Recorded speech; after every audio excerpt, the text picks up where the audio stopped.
I suppose I should thank you, Malika, for embarrassing me.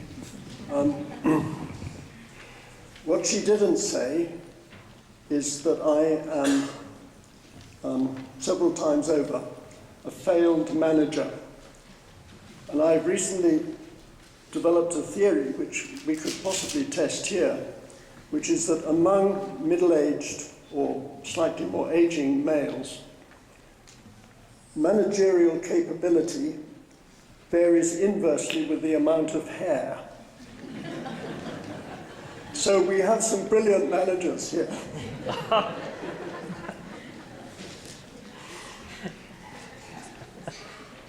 The first thing I'd like to do is just to get a sense of who we are here. Could I ask by countries if you could just raise your hands? India. You can look around and see who our colleagues all are. And Nepal. Pakistan. Bangladesh. Sri Lanka. Myanmar. No. Afghanistan. 2. Bhutan. Maldives. Well, have I made some terrible omission? Have I got, that's South Asia, right? Oh, good. Thank goodness for that. Perhaps slightly expanded at the fringes. And what sort of organizations do we have in the room? NGOs? Government? Freelance or consultancies and consultancy organizations? Quite a lot. Funders of one's people who fund. Don't be shy. it's all right. I mean, I'm going to slug you, but it's perfectly all right. International agencies, you know, multinationals or bilaterals, that's slightly more, well, I guess most of you are in some sense funders, but never mind. And NGOs as well are quite often funders. So, but let's not be shy about all that. And how many of you are evaluators? It's practically the whole lot, isn't it? And how many years have you been evaluating? More than 5 years, more than 10 years, more than 15 years, more than 20 years. My God, you should be up here instead of me. I mean, I have to confess, I expect some of you are familiar with the ERR. Are you familiar with the ERR? No? It's the Egocentric Reminiscence ratio. And it is the proportion of a person's speech which is devoted to their past life. And there are five hypotheses about this. It's higher among men than women. It rises with age. On retirement, and I'm retired, it leads to a new plateau. It's higher in the evening and the morning, and it rises sharply with the consumption of alcohol.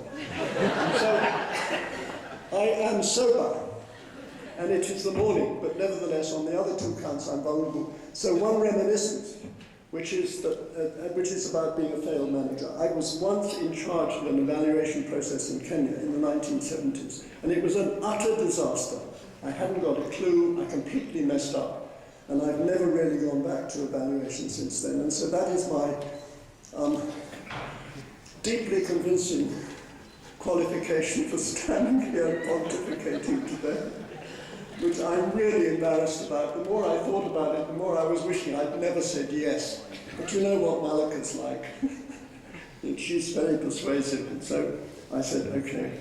I would do it. I'm going to roughly follow the outline that you've got there, but so much happened yesterday, and I learned so much yesterday because this is a very rapidly evolving field, and there were so many inspiring things yesterday that I have actually changed the pattern slightly, but I will roughly follow what it shows there. And one of the main things I want to share with you is methodological excitement about the win-win of participatory statistics, but we'll come to that in the middle. I want to say that I think it's wonderful that this is being held in Nepal. Nepal, many of you will not know, I think, is the home of probably the most successful, long-lasting, energetic, innovative participatory networks national participatory networks in the world, Nepal. Is there anyone here from Nepal? Brilliant. Well, can you stand up and let's applaud you? Stand up, stand up. Nepal. Because in the whole world there is no other organization which has been so vibrant and so resilient, sometimes in the face of adversity. The other thing I want to say right at the beginning is that I think that for all of us, I mean, I guess most of, or all of us, would call ourselves in some sense development professionals. This is a brilliant time to be alive, because so much is happening and so much is changing, and it's happening so fast that I think we have unprecedented challenges and unprecedented opportunities. And that's a privilege. I just wish I was a bit younger and had more of it to come. But anyway, we must all make the most of what we've got, and I think that this is just a thrilling time, because there is so much to learn. Now, I want to start with the context that we're living in, that I think we're living in. I may be wrong, and incidentally, I have often been wrong in the past. And as you get older, I think you get wronger and wronger. And because people treat you with respect, you know, particularly if you're an old male, you're disabled because people won't tell you, that's rubbish, you're talking rubbish. So don't disable me today, please. When we come to questions or arguments and things, please disagree with some of the things which I've said with such assertive dogmatism. But the first thing, there should be question marks after all of these. We seem to be living in a world of accelerating change in almost every dimension.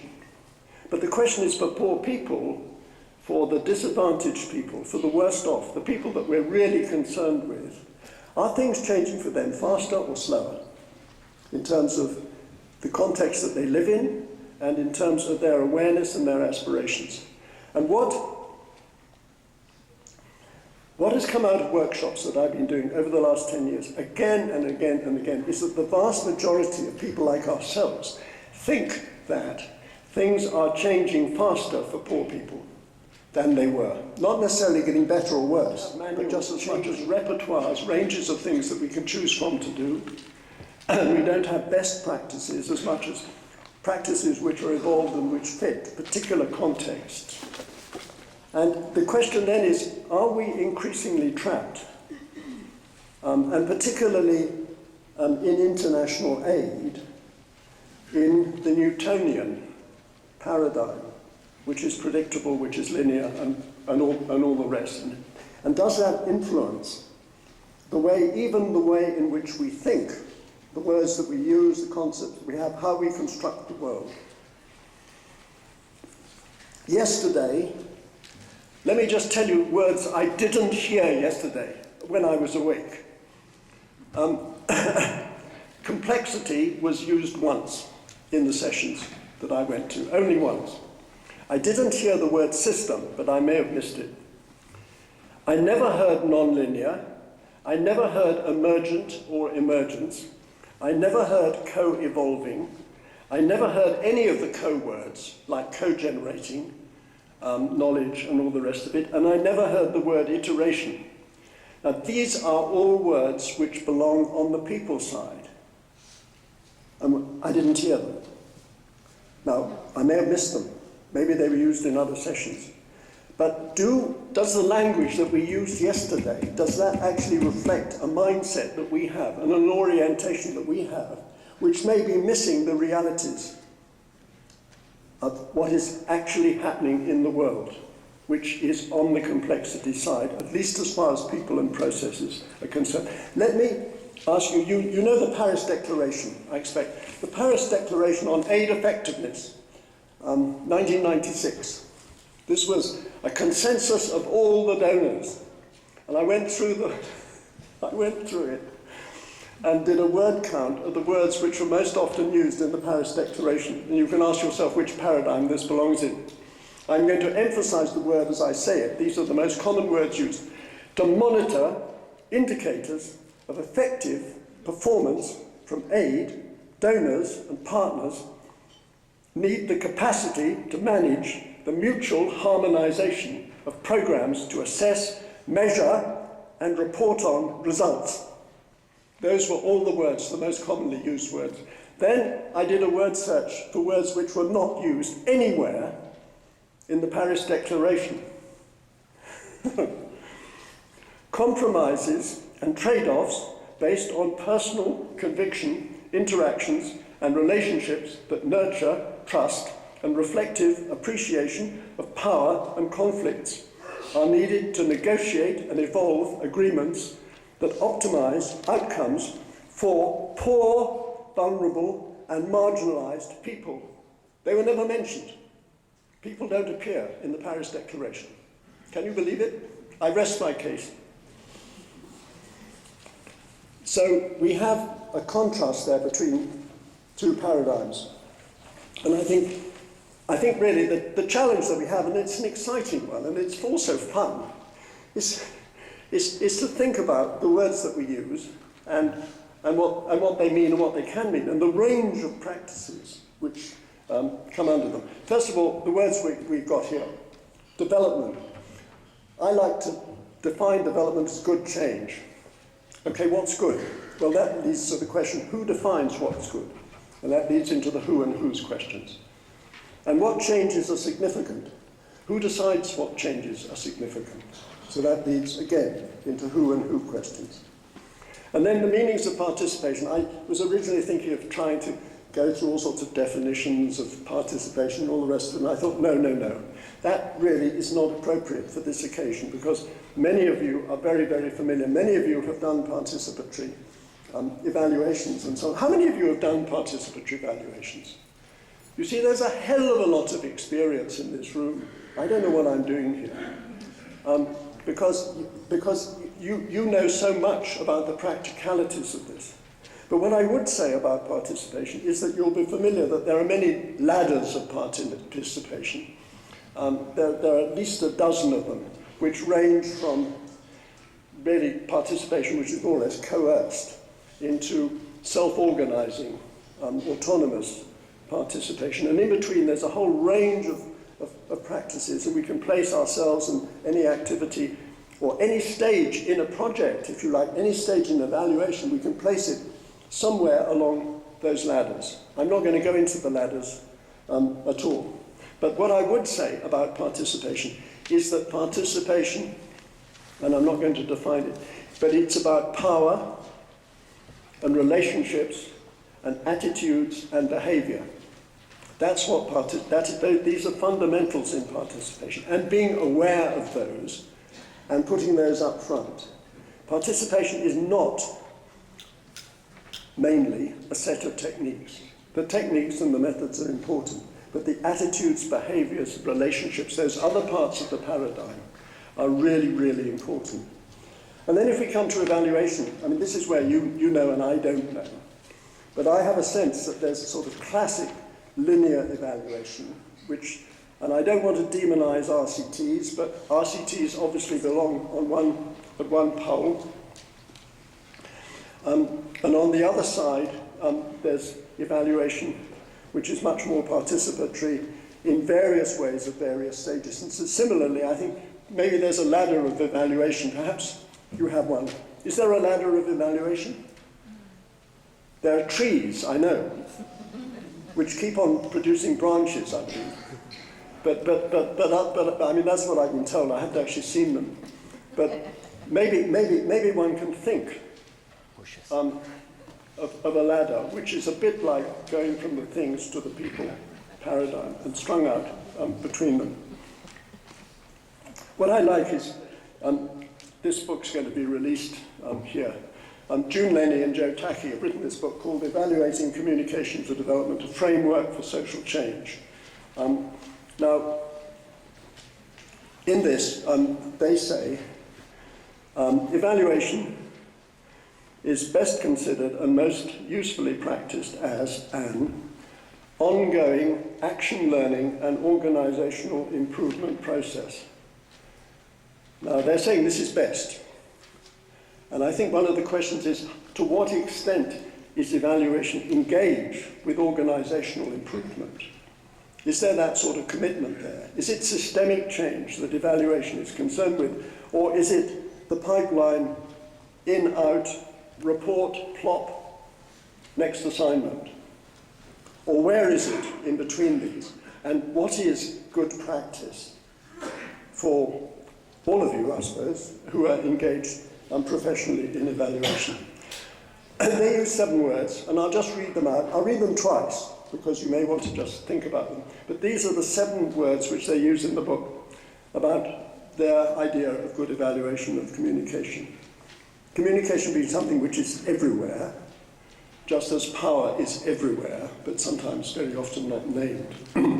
Participatory, holistic, complex, critical, emergent, realistic, learning-based. I'll go through it again. Participatory, holistic, complex, critical, emergent, realistic, learning-based. So what one can come out of this is the idea that, which many of you live with, many of you have pioneered, I know, but the idea that evaluation is an intervention. It is itself, if you like, not exactly a project, but it is something which is going to create change in a participatory way.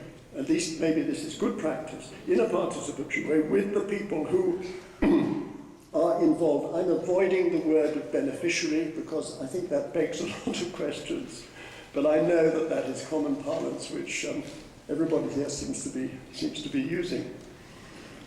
So one ideal, evaluations which are participatory, which involve continuous monitoring and learning and changing and transforming. Well, this leads us into the who and whose questions. And if nothing sort of remains after this morning, I hope this idea of continually asking who and whose questions across the whole range of evaluation activities can be something which you take away to reflect on. You probably do this already. But you see, let me just think, whose evaluation, whose monitoring, whose learning, whose empowerment, whose methodology? There's a lovely book edited by Irena Haidt, spelled G-U-I-J-T, it's a Dutch name, G-U-I-J-T, called Negotiated Learning. And this is the idea that in forestry conservation, you don't go with a method to people, you go to the people and say, how can we learn together? And how can we monitor together? And how can we act together? It's a very, very different mindset. Because normally we have the idea that we have the methods, okay, and then they participate in our methods. Whose language, critical, came up several times yesterday. Whose indicators? The indicators which came up in that, there was a brilliant gender session yesterday. I must say it was very inspiring. But, I mean, one of the indicators for women was sleep. And by God, I mean, there's very, very good reason for that. And incidentally, in Bangladesh, one of the findings of the reality checks has been that people are getting less and less sleep and having more and more disturbed nights. That's over the last 5 years. Big change. Or the road, the benefit of the road was being able to visit relatives. I mean, terribly obvious once somebody said it, but not necessarily there in the minds of the people who are organising, thinking out, designing in a capital city. Oh, no. The evaluation. Whose theory of change? Is that too radical for you? Well, why not? I mean, whose theory of change? Why not ask people, what's your theory of change? See what they say. In other words, you'd be close to asking them, what do you think would make a difference? And then if we talk about equity, well, equity involving whom? Okay, women. Which women? And which women are excluded and don't take place? The widows? You know, I mean, all the stories about the people who are not there. Who is left out? The migrants, the illegal, the squatters, the sick, people who are remote. small children. You know, who isn't there? Who isn't involved? And how do we find out who's left out? Who are the last? And then running all the way through, from the process, who gains and who loses? Do people give their time, and then that leads nowhere? I mean, they just give their time. They answer a questionnaire. Michael Quinn Patton, in his latest book, has got an example of this, where it was a participatory evaluation because people were, quote, allowed, unquote, to respond to a questionnaire. So, I mean, the words could be used to paper over all sorts of, and to describe all sorts of activity, and we need always to ask what is lying underneath. So, but who gains and who loses? And is there a process in the evaluation which means that those who are excluded, those who are marginalized, those who are left out, that they can gain from the process? And then there's the huge challenge of finding out. And the problem of relationships. Somebody yesterday said that when she went to do an evaluation, and if she was thought to come from a funding agency or to be associated with the funding agency because her report was going to be used one way or then another, she said she was treated like a queen. And I mean, who of us have had the experience of being treated like a king or a queen on an evaluation? Oh, you're very shy. Haven't you really? Well, obviously your practice must be pretty damn good. Because it's certainly an experience that I've had of being treated with respect, with deference, shown some things, not shown other things. A familiar problem of some perceptions. Now I'm getting on to participatory methodologies, after the who's. What's been happening?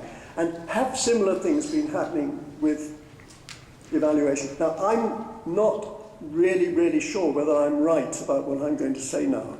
I think I am, and I hope I'm right about participation and participatory methodologies. But what's happened is that we've been through phases. It doesn't apply to all participatory methodologies. We've been through phases that in the 80s and the 90s, we tended to have named participatory methodologies. We had PRA, for instance, as one example, and people would say, I do PRA. Appreciative inquiry, it still goes on. There are still people who say, and there's a session here on appreciative inquiry. I'm not knocking it at all. But appreciative inquiry was something that people at one stage, I think, identified very strongly with, some people. And a series of others in the 90s. In the 2000s and up to the present, what I think has been happening is that methods and approaches have escaped. I mean, from AI, you can pick up the idea, let's ask people what they're proud of, and just do it. From PRA, you can pick up, let's use visual methods on the ground. You can just pick it up. You can put these bits together. And there are things which, I don't know whether they're methodologies or methods, things like participatory video now, which you can just pick up and use participatory video. So what you can do is you can have your own collage, your own creativity, and your own innovations to fit any particular context. And I expect many of you do this. You don't have to be an adherent of a particular method. You can be an innovator. You can be, it's like cooking. You have ingredients and menus which you make appropriate for particular situations. And there's then a question of the ICTs, and there's a session on the ICTs here because they seem to have added yet another mass of opportunities which can be incorporated in evaluation. So are we in a very rich stage now, where there are lots and lots of different things that we can do and that we can put together? I mean, yesterday, to give one extreme, yesterday people were talking in one session about body mapping. Well, you could say body mapping and RCTs, are they in the same universe?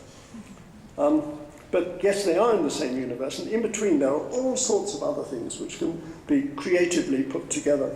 So then there is the question, does this, the opportunism that goes with this, does it fit local complexity, diversity, dynamism, emergence, unpredictability? Can this lead us into a new space for much evaluation?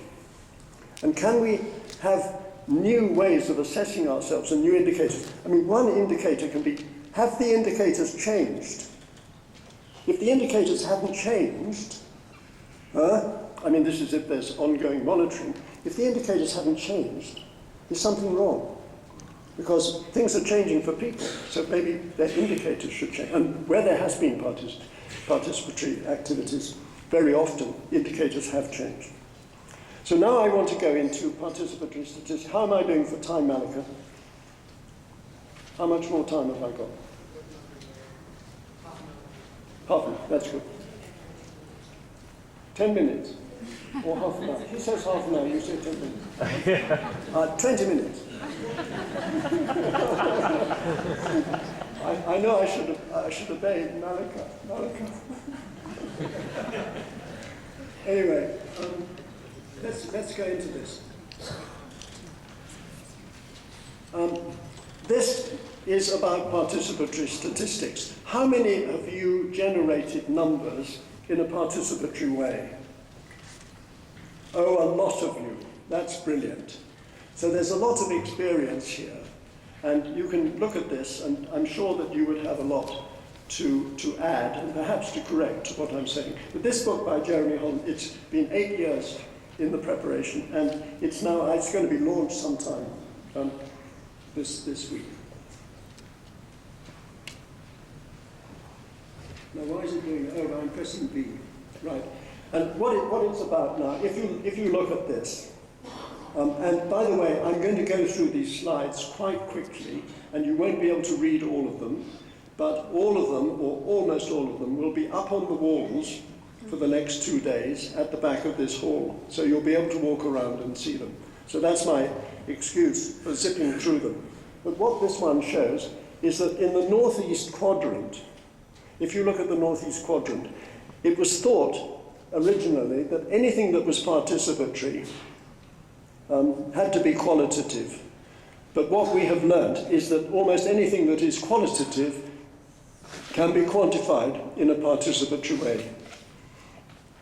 And that's the quadrant that we're working in, and that opens up huge new potentials of a win-win thought in which the people who are participating gain, they are empowered by this, and they learn from doing that analysis.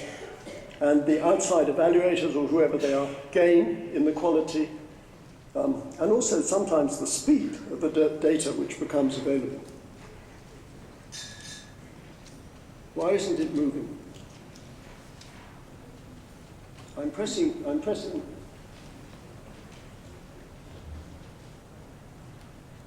I'm pressing it. I'll press a different knob.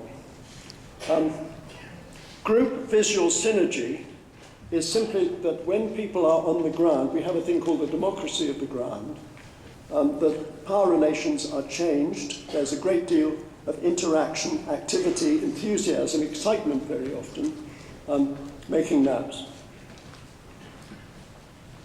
Who's experienced this on the ground? You've seen it. If you haven't watched it and seen it and experienced it, you won't really understand what it's about. Now, I'm not going to go through this in detail because it would take too long, but it will be up on the wall. But the point here is that there are these interactions with cross-checking, and there is a rigor in the process through triangulation which takes place between people and which can be observed by the facilitator. That's the main message of this. It is facilitated process which has got its own rigor, and the word rigor needs to be recaptured from those who have given it a rather narrow definition. Whoops. And this, again, will be on the wall and is about triangulation. And it is simply that for any information, there can be visualization up on the right, There can be ranking and scoring, generating numbers at the bottom, and there can be informal interviews. That these together can continuously cross-check and add to the rigor of information which is generated. This is a map in honor of you, Malika. Did you facilitate this map? Yes. It's one of yours. This is one of Malika's maps from the Middle Ages. When was it? It was quite some time back. But this is an example in which people in a village make a map and they generate all sorts of data about themselves. You can see there's a whole list of things here. All the information, all added up for the village, a sort of census, but much more than a census. It's a very, very powerful method. And this is an innovation here from Nepal. Fantastic innovation. And when? 1992. It's over 20 years ago. And for 20 years, I have intermittently been trying to get other people to adopt this, and they haven't. I don't think it's been replicated anywhere in the world. Bimal Phnuyal, who's now the director of Action Aid here, country director of Action Aid, he was involved in this in Sindhupalchar. Action Aid had over 130 villages, and they did participatory mapping in every village. They covered the same data, and people generated this data, and it was aggregated. This is about the use of health services. The population came to 36,414, and that was all cross-checked, probably extremely accurate. I have to say that this method, something like it, but in a much simpler census form, was used in Malawi because there was dispute over the national census, which gave a rural population of 9.5 million. When they did this in selected representative villages and extrapolated, they came to a population of 11.5 million. There was an undercount of over 30% because this was very, very credible compared with the census. The census people wouldn't discuss this at all. So the data which come out can be very, very accurate. I've known exactly the same number come out of different groups, 4 different groups in the same village, 355. And I thought they were cooking it, but they weren't. I don't think they were. So this is evaluation in the sense that it's got things like latrines, use the health service, and so on, which people themselves have identified and marked on the map. The extraordinary case of Rwanda. Hardly anybody knows about this, but it's in Jeremy Holland's book, very well written up. In Rwanda, they have had a participatory process, which has been a rolling process over 5 years. Every village in Rwanda has made a cloth map which has got wealth ranking on it and which they keep up to date. And this has been so successful and so valued by the villagers, but also valued elsewhere, that it is now being used for national statistics, for health, and the Ministry of Education is also very interested. So here we have national statistics generated in a participatory way. Amazing. This is matrix scoring as an attribution method, and this is in a very good document which is on the back of your sheet by Catley and others from the Feinstein Center, which I strongly recommend. And this doesn't look like anything very much, does it? It looks like, just a lot of C's. But in fact, what they're doing is they're evaluating veterinary service providers. And it comes out with a table like this. You won't be able to read it, it doesn't matter. But along the top it says government veterinary services, drug dealers, that's the black market, traditional medicine, community animal husbandry workers, and others. And they've scored them all. So this is their evaluation of the services that they are receiving. Aggregation from focus groups. Has anybody here done aggregation from focus groups? Yes. Great. Well, I mean, this is an example of aggregation concerning violence against women. This is from 2000, from over 800 focus groups in 23 countries. And it was highly contested because what it indicated and the data were cross-checked 5 times, was that although violence against women had risen in some places, this is mainly domestic violence, and it was very serious, pretty serious everywhere, nevertheless, overall, there had been a decline in the previous 10 years. And there were many people, including in the World Bank, who really disputed this for a long time, until it had been thoroughly cross-checked. Now, this is quantifying the qualitative in terms of social change, in terms of changes in gender relations. If you look at this, you can see on the left 10 years ago. Can you see at the back? Can you see? You can't see. I'm really sorry, but this will be up on the wall. But I'll just tell you what it shows. It shows, on the left, it shows 10 years ago, and it changes in gender responsibilities over 10 years. And this is something which was done separately by men and women, and then they came together and had a hell of a good discussion, a lively discussion, and finally came to a consensus about what had happened. But what it shows is, using the 10 seed technique, is that, for instance, in agriculture 10 years ago, men were doing it all, and now men were doing 6 and women were doing 4. In home-related things, not so much change, 2 and 8 to 3 and 7, and so on, through cattle-related education, purchase of assets, marriage of children, and so on. The qualitative changes can be quantified by people themselves. They usually very, very much enjoy doing it, and they usually learn a lot from it, and the very act of doing this is a major intervention, because if you analyze these things, you see things differently. And this is illustrated by this. Measuring empowerment, ask them. This is from Bangladesh. This is an extraordinary example because they got consultants to say that this was Swedish cedar. They wanted an evaluation of a movement which had adopted a participatory approach to their own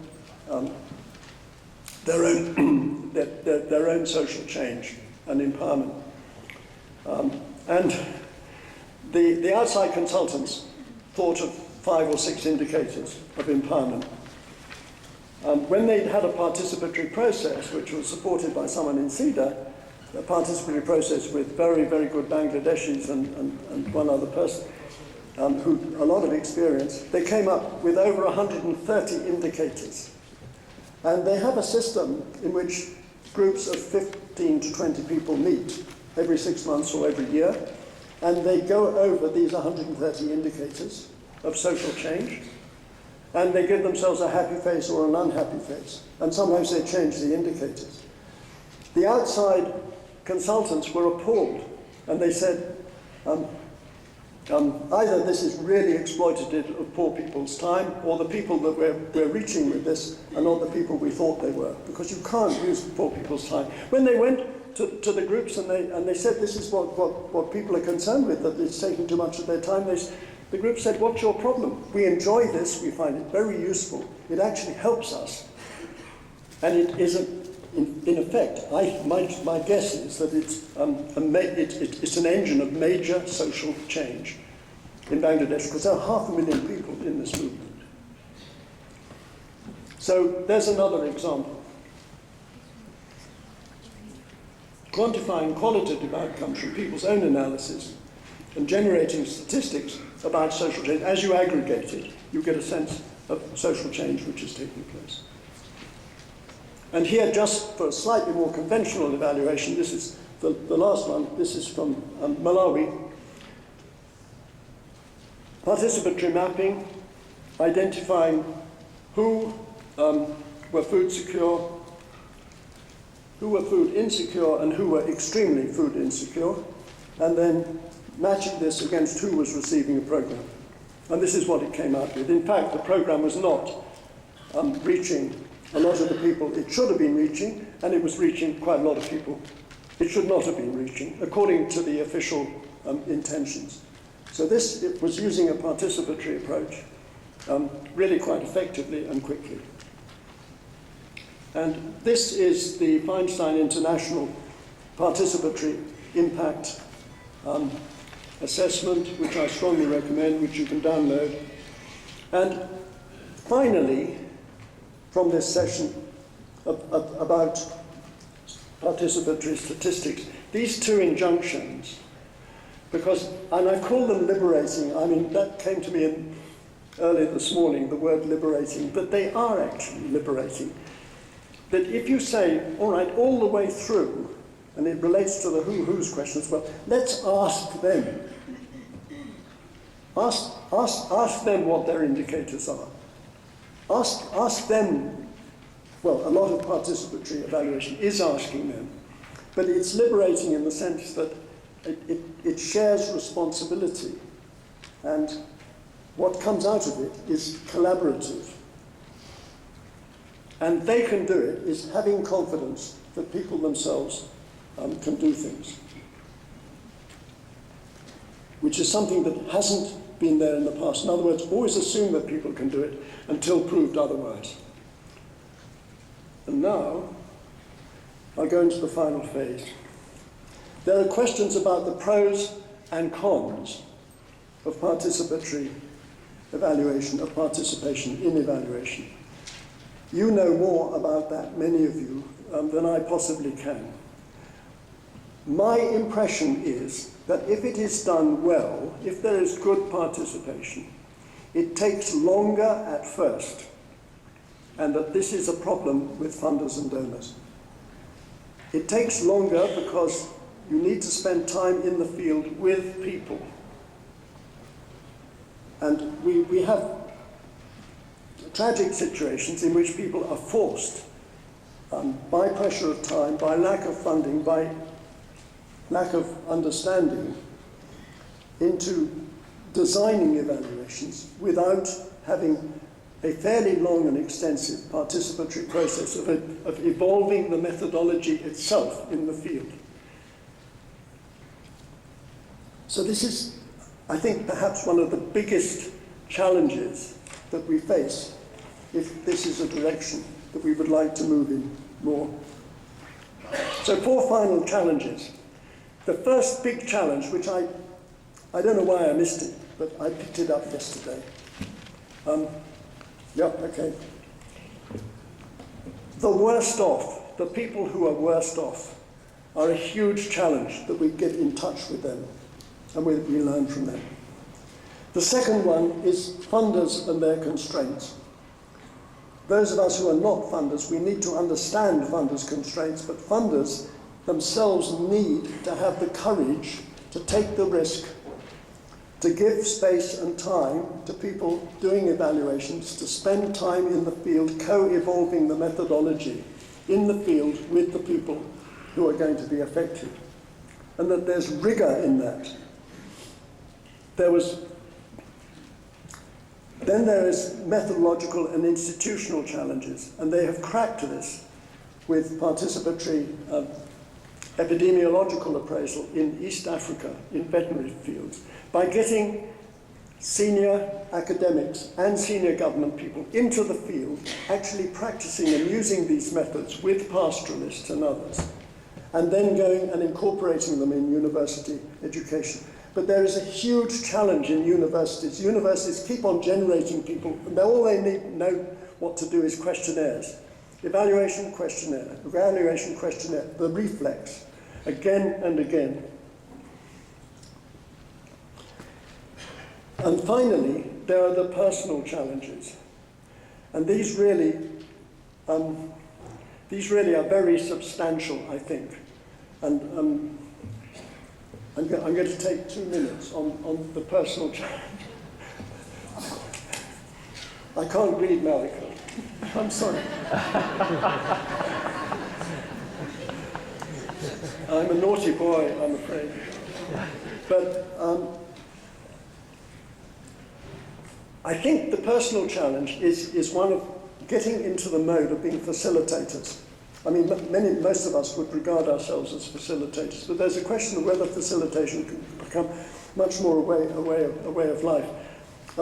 Let me introduce this issue of the personal challenge by showing you this. I don't know if you can see the colour of this. This is a book called Whose Reality Counts. And when this was first in a bookshop, two people were overheard talking, and one said, well, that's a funny colour. And the other one said, yes, well, it's a colour of bullshit, isn't it? And the other one said, well, not exactly, not in my experience. So the first one said, well, perhaps the bull wasn't very well. Unfortunately, the publishers heard the author tell that story. And when they did a second printing, it came out this colour. And all I can say is that the condition of the bull now is terminal. But the reason why I'm telling you that is because it's actually called putting the first last. It's not putting the last first. It gets misquoted again and again. It's putting the first last, it's putting us last. But it means that we have to be prepared to take risks. I know two people, and this carries the warning, read at your own risk. The author accepts no responsibility for damage to the career of any person reading this book. Risks. I know two people, one of them from South Asia, who have been sacked for trying to be very participatory within their organization and within their methodology. So there are risks involved. Here in Kathmandu, a PRA trainer, she may still be here, she's a member of Nepal, a PRA trainer was asked by an international agency to do a PRA training in a hotel in Kathmandu in 2 days. And she said, I can't do it in 2 days, it needs 10 days and we have to go into the field. So the donor said, well, if you won't do it, I'll find somebody else. So he did. So she lost the contract. And many of you will have had that sort of experience, I dare say. But if enough people push back on the donors and explain to them, look, we're solid about this, it needs more time, it needs more money, don't try to skimp on this, we need the time in the field, then maybe it'll be possible to make good progress. Yesterday in the gender session, there was a sense of commitment, of passion, of anger, but it was inspiring. And I think that the energy and the inspiration and the creativity that that can lead to is a huge asset that we can have. I started with the sense that this is a very, very exciting time to be alive.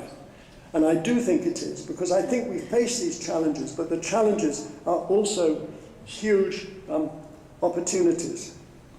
But they're very much personal. They reflect very much on, I mean, they need to be reflected in the way in which we ourselves behave and change relationships, particularly in relation to power and to participation, and that this runs all the way through.